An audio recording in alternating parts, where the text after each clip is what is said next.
দেশের মানুষ যখন বন্যায় সব হারাচ্ছে তখন কেন এমন মন্তব্য করলেন এনসিপির মুখ্য সমন্বয়ক নাসির উদ্দিন পাটোয়ারি? চলুন জেনে নেওয়া যাক।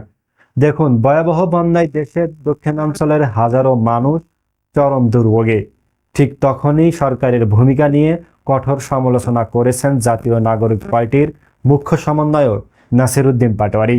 নওগাঁর নিয়ামতপুরে এক পথসভায় এনসিপির মুখ্য সমন্বয়ক নাসির উদ্দিন পাটোয়ারি বলেন, দেশের মানুষ বন্যায় সব হারিয়ে দিশেহারা, অথচ প্রধানমন্ত্রীকে স্ত্রীর সঙ্গে সেলফি তুলতে ব্যস্ত দেখা যাচ্ছে। তিনি এর তীব্র সমালোচনা করেন। এ সময় তিনি শেখ হাসিনার বিচার এবং জুলাই আন্দোলনের নিহতদের বিচার নিশ্চিত করার দাবি জানান। পাশাপাশি তিনি বলেন, প্রয়োজনীয় সংস্কার ও বিচার বাস্তবায়ন না হলে ভবিষ্যতে বিএনপি সরকারের বিরুদ্ধেও আন্দোলন গড়ে তোলা হবে। আমার মতে দুর্যোগের সময় রাজনৈতিক বিতর্কের চেয়ে সবচেয়ে জরুরি বিষয় হলো বন্যা কবলিত মানুষের পাশে দাঁড়ানো। একই সঙ্গে রাজনৈতিক দলগুলোর দেওয়া প্রতিশ্রুতি বাস্তবায়ন কতটা পূরণ হয় সেটাই শেষ পর্যন্ত জনগণ মূল্যায়ন করবে।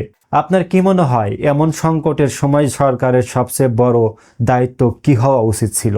কমেন্টে জানান আপনার মূল্যবান মতামত আর ভিডিওটি শেয়ার করে দিবেন।